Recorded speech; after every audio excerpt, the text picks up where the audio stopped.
there's a pressure speaking of something called property intelligence to be intelligent. We'll find out, I guess. So, I'm talking about the Renters' Rights Bill. I'm not going to talk about all the Renters' Rights Bill. I could go on for hours if I talk about all the Renters' Rights Bill, and there are glasses of wine and things that people would probably rather have. There's an awful lot of misinformation and nonsense about the Renters' Rights Bill. A lot of that is appearing in the press, and certainly if you do social media and YouTube, there's a lot there. But conceptually, it's pretty much the same as the Conservative Renters Reform Bill. There's very little difference for most of the text to two things. A lot of people are complaining that it's some evil socialist plot, but it's actually kind of an evil Theresa May plot that started in 2019, and the objectives are much the same. Someone was talking earlier about how the government's objective is to reduce the size of the sector and have, Nisha was talking about there being a smaller number of landlords with more property. That was a Conservative policy, and it's also a Labour policy. There's no real difference in what they're up to. The other thing that needs to be very clear here is this is happening. Because of the delays in this, the uncertainty, the fact that the Conservative government went a really long way and then called an election which they promptly lost, leading to the death of the Renters Reform Bill, I heard a lot of people suggesting this might just not quite happen or might magically improve. This is magical thinking. This is happening. The bill that is now before this stage of Parliament is the bill. Is going to go back to the House of Lords for some more messing about, but that's just politics. Nothing will change. The bill, as it is now, will be the bill, and the timeline is likely to be very tight between Royal Assent, which is probably November time, and actually coming into effect, which would be February, March time. So there isn't actually a lot of time now for people to start adapting to this. But, and importantly, I want to be very clear about this, and I'll say this again, nothing in this bill changes the fundamentals that there are more people who want to rent property than there are properties available. And nothing about that will change. In fact, more likely than not, most of the changes the government is making are going to put rents up rather than down. So the reality is, staying the course is almost certainly the best move. So one of the main things that this legislation does, it gets rid of the wonderfully named Section 21, notice the basic right to recover property at the end of a fixed term. And in fact, it also gets rid of fixed term tenancies. All tenancies are open-ended from day one, but where the landlord has real difficulty recovering possession, a tenant can give notice at any point, and I'll come back to that. You will only be able to recover possession for one of a menu of things set out in the legislation. Now, that menu of things has increased dramatically to cover more stuff, and it includes things like, for example, selling property.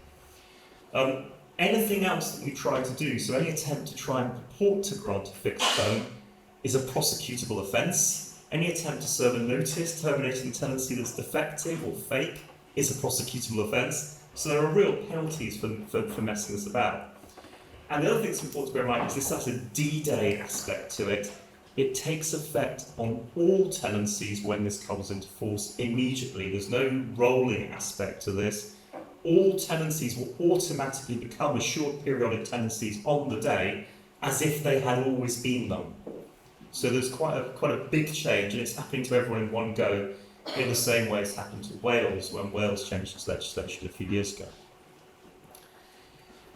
Rent increases, this I think is one of the most important aspects of the bill. I don't think it's actually that big a deal to get rid of Section 21. People are very excited about it, but if you bear in mind there are around 5 million tenancies in the UK, and 20,000 a year get repossessed through the courts for Section 21, you can see that actually most landlords most of the time are not relying on Section 21 notices to go to court. Most tenants leave of their own accord, and there's no expectation of that will change. So rent increases are more complicated. At the moment, most rents are increased by renegotiating a new fixed term with a higher rent. That is not an option. You cannot agree a rent with the tenant. The only option will be to serve a statutory notice setting out a rent increase, and then the tenant will have 2 months during which they can challenge that to the first tier tribunal. And if they do challenge it, then the first tier tribunal will determine the rent. And what's particularly frustrating about this at the moment is that the way the government set this up is that rent increase doesn't take effect until the first tier tribunal has considered it and made a decision. So the longer the first tier tribunal takes to consider this, the more the rent increase will be deferred until such time as they do. So one of the things I keep saying to people at the moment is, it's a really good idea to increase your rent now and get it as close to the market level as you can before this comes into effect. But one of the problems here is that it's always worth a tenant contesting a rent increase, because at the current time the government says that the FTT processes things in 4 weeks. That's not true. It takes about 4 months for the FTT to process a rent increase. And at the moment they only deal with 9,000 a year.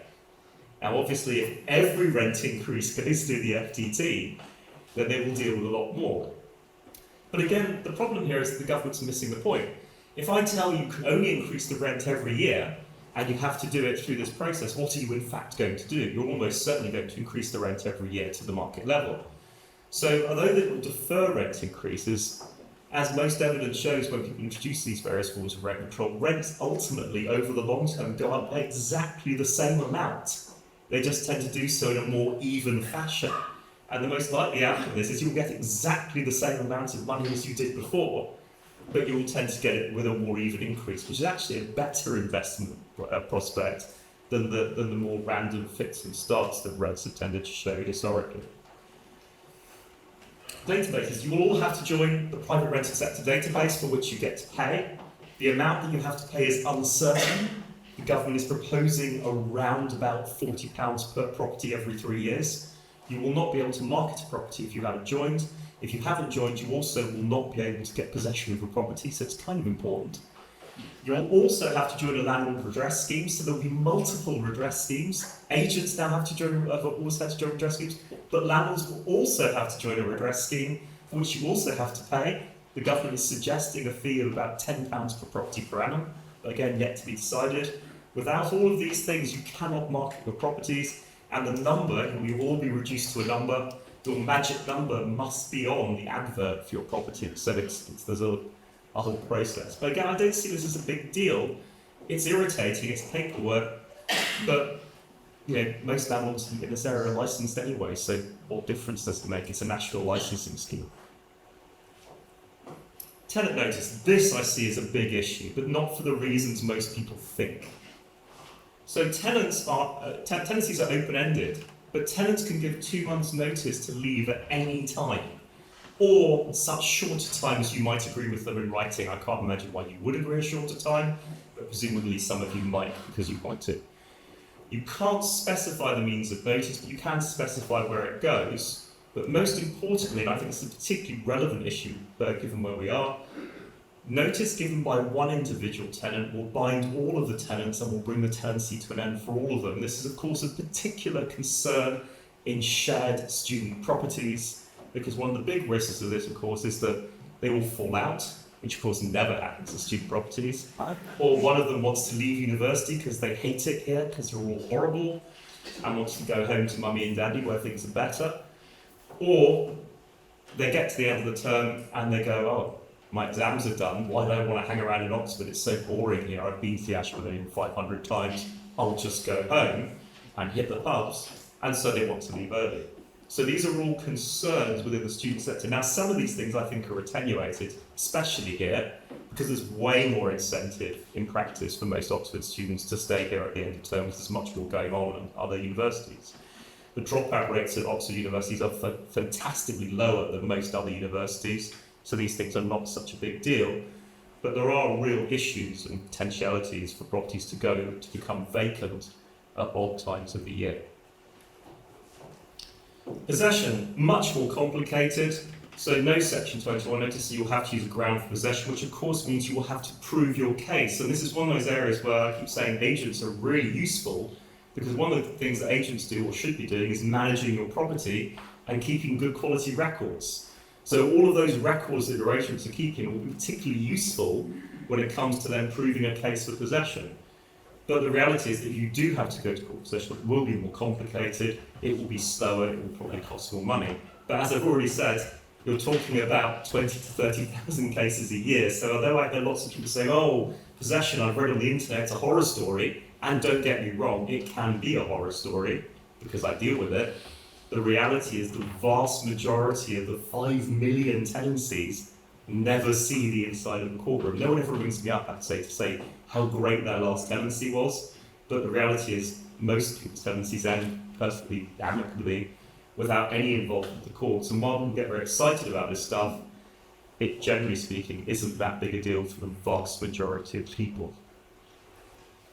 Discrimination. There are new rules about discrimination. Obviously, it's illegal to discriminate on various grounds already. There will now be further positions where you cannot discriminate on the basis that someone wants to have children living with them or visiting.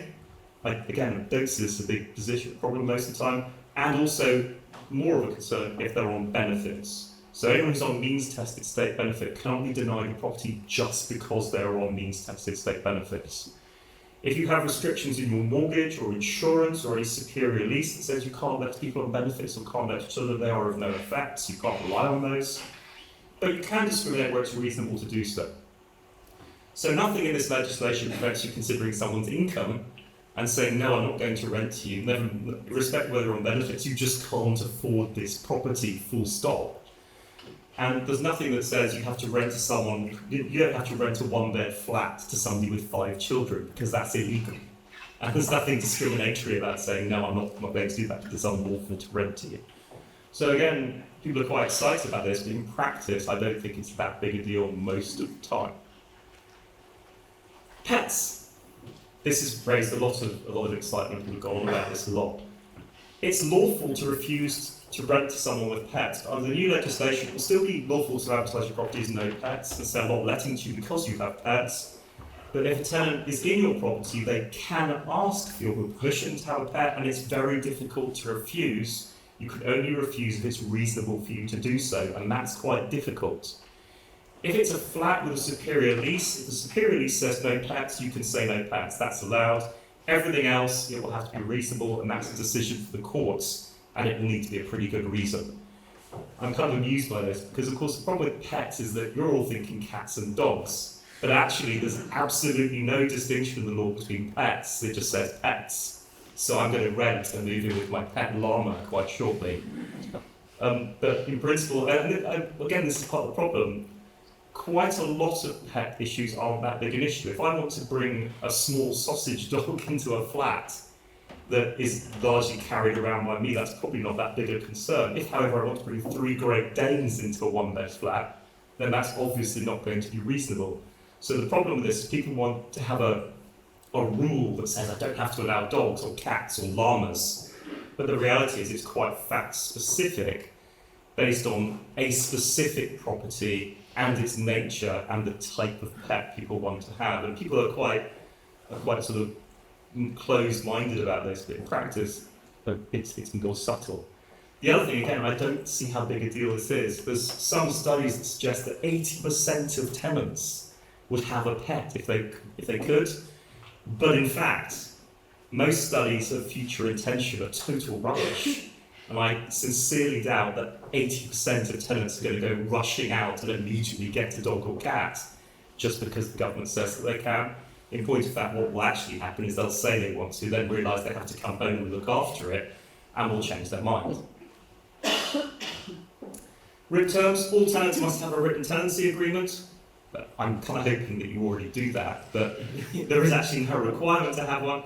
But the government can also specify what is in it. So one of the key takeaways from this is what you won't be able to do post RRB is keep using whatever agreement you've been using. It will have to be different. You don't need to repay for existing tenancies, but you will have to give all tenants a notice within a month of the legislation coming into effect about what has changed and what their new rights are. And then going forward, these tenancies will have to update. But again, it's one of these really areas where an agent's really helpful, because you can be civil penaltied if you don't do it correctly. But if you have an agent and the agent has agreed to do it for you, then the liability is all theirs. And so you can blame them for this stuff, and they have to pay the penalty instead. So obviously they have to get it right too, so problem for them, better for you. But there's penalties across the board in this legislation, a lot of civil penalties enforceable by local authorities. I'm very conscious of where I am and the very, very keen aspect that Oxford City Council has on enforcing penalties. And I should also point out that in a lot of these cases, tenants can also increase enforcement because rent repayment orders have been massively increased to cover 24 months of rent, not 12, and covering a much wider range of issues. So there are points to bear in mind. Compliance is going to be an important aspect going forward, but don't let people tell you the world is ending. It isn't. What this is actually about is actually driving the idea of professionalism of the sector. And frankly, if you're turning up to something like this, I can't really see why you should be concerned. People should be concerned, the people who are still going, what's a tenancy deposit and why do I have to protect it? which is a call I get approximately once a week. So that's the much more serious issue of the sector. Those are my contact details. You can find me on LinkedIn if you do QR codes, or you can come and ask something afterwards. Thank you very much.